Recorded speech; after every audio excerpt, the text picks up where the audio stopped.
Well, hello, welcome back to my channel. My name is Chloe if you're new here, and I'm an art historian who specializes in Egyptian art, an educator, etc., etc. I work in the art world, and today I'm taking you on such a fun vlog with me. I just got downtown and I'm here for an event with Homeland Security, and specifically Homeland Security and their Culture and Antiquities unit, because they are the ones that deal with art thefts and smuggling and things like that that are international, because they work with customs. So I'm here for an event where they are returning some Thai vessels to the Thai government that they found that were stolen. So I'm here to document it, which is so fun. I had to Google what to wear to an embassy event, so that's fun. I'm gonna try and document as much as I can when I'm inside. Right now, I just pulled up, and so I'm here a little bit early, so I'm just gonna kill some time here in the car, and then I'll take you inside.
When we're able to use our efforts to ensure that antiquities and other cultural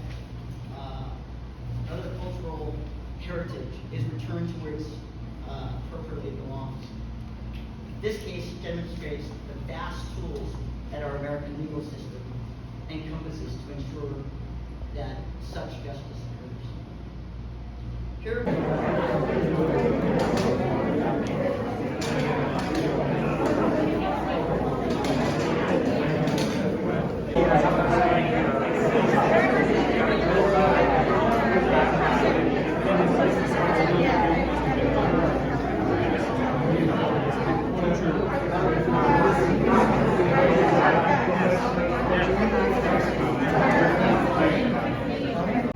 Okay, I'm in the car. I'm at a stoplight. I had to run an errand in Melrose, and guys, I found a parking spot, a meter, right in front of the store I needed to go to, and it had an hour on the meter. And I don't know, for those of you who don't live in LA, that is like a miracle. This does not happen. So today is a good day. When I get home, I'm going to fill you in on all the details of the event, so I'm not like gonna get in a car accident, you know. But it was really amazing, and I got an Alfred's coffee, which is, I don't know why it's so hyped up. It is not the superior coffee shop anywhere. It's just for the aesthetic and the hype, I think. Influencers hype it up too much. It's not that good. Way overpriced. But anyway, I'm still waiting at the light, so I will talk to you later. Hi, hello. I just realized I never finished that video. I never signed off. So here I am, days later, and I wanted to fill you in a little bit on the details. I don't know why I said they were vessels, Thai vessels at the beginning. They're lintels, and they were these, religious objects. They were in a temple. They were protected Thai, like they were protected by the Thai government, meaning they couldn't leave. And there was this whole story that one of them had ended up in the Art Institute of Chicago in the 60s, and the Thai government was like bargaining for them to get returned, blah, blah, blah, blah, blah. And essentially, they ended up in the Asian Art Museum in San Francisco. And there became this big search. One of a Thai resident who was a student in the US saw them in the museum and was like, wait a second, these are the same lintels. And it became this whole investigation looking into the records, and there was all this fraud showing that they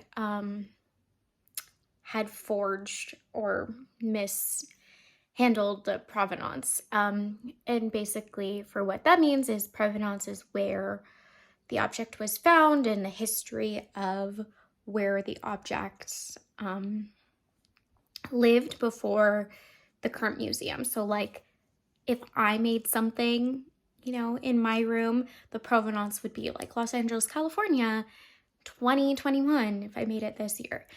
And then that way, they can track things. And the reason that's important is, I don't know if I mentioned this earlier, but UNESCO passed this law in 1970 that anything found in that country could not leave. Different countries have different laws that like adjust for that, but because I study ancient Egypt, that's the rule in the case of Egypt. So things that were found before then can be bought and sold and travel, etc. But anything else is not allowed to leave Egypt and never has. So what happens is people on the black market or who are trying to make a buck will forge documents saying that they were found before 1970 to try and get that money or to get things into their collections. There's a really famous case that happened just a few years ago at the Met. They bought this gorgeous gold sarcophagus, and I actually got to see it. It was only up for like 3 months or something like that before it had to be returned, and I got to see it. It was stunning. But anyway, that's why this is really important, and Homeland Security was part of the team that returned this. And this event, like the Thai ambassador was there. It was like really a big event, and it was really cool. I got to meet, some UCLA professors were there, and so I was chatting with them. And then the author of the LA Times article that was written up about this was there, and I was chatting with her. I'm gonna link to the article below because it was really interesting. Yeah, and I got to chat with like some curators from the area and nerd out, and it was incredible to network again.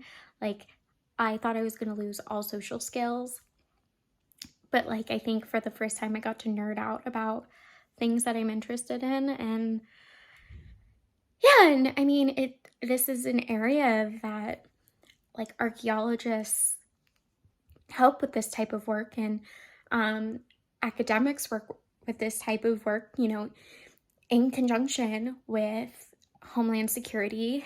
If it's international, this is something I learned. So like if you hear about art heists, typically you think like FBI, white collar crimes, because it's federal, it's within the state. But when it comes to things like customs and smuggling art through borders, that's when it's Homeland Security, because again, they deal with borders. So interesting. I hope you guys found this interesting. I want to start like a little career series where I talk about like the different ways, different aspects that people with knowledge in art are involved in different careers. So maybe I'll do one on this. But anyways, I hope you found it interesting. Don't mind my rambling. I'm gonna include links to like cover the story because I'm all over the place. But anyway, thanks for watching. I'll see you in the next video. Bye!